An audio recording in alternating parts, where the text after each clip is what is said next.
माध्यमिक शिक्षण संचालनालय 22 मे 2026च्या शासन परिपत्रकानुसार राज्यातील 100% अनुदानित शाळांमधील शिक्षकांची वैद्यकीय प्रतिपूर्तीची 5 लाखांपर्यंतची वैद्यकीय बिलं स्वीकारू नयेत अशा प्रकारचे निर्देश दिलेत।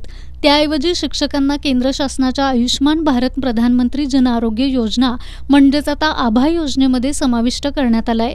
शिक्षकांनी आभा कार्डद्वारे वैद्यकीय सुविधांचा लाभ घ्यावा असं कळवून आभा कार्ड काढण्याची लिंक शेअर करण्यात आली आहे। वैद्यकीय परिपूर्ती ही योजना 1983 साली शिक्षकांनी लढा उभारून मिळवली होती।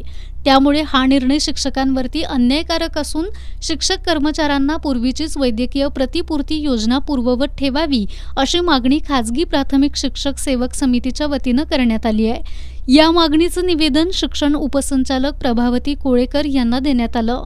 यावेळी समितीचे राज्याध्यक्ष भरत रसाळे यांनी आधीच आभा योजनेचा फज्जा उडाल्याचं सांगत यामध्ये आता शिक्षकांना समाविष्ट करून त्यांच्यावरती अन्याय करू नये अशी मागणी केली आहे।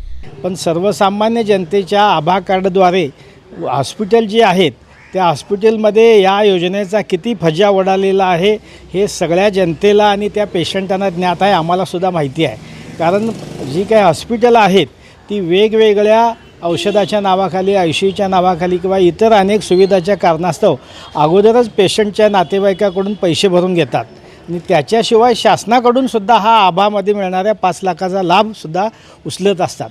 म्हणजे प्रत्यक्षात जो काही शिक्षक असेल, कर्मचारी असेल, त्यांचा जो काही पेशंट असेल, त्याचा जो काही रुग्ण असेल, त्याचा जो लाभ 5 लाखापर्यंतचा मिळायला पाहिजे तो मिळत नाही, ही वस्तुस्थिती आहे।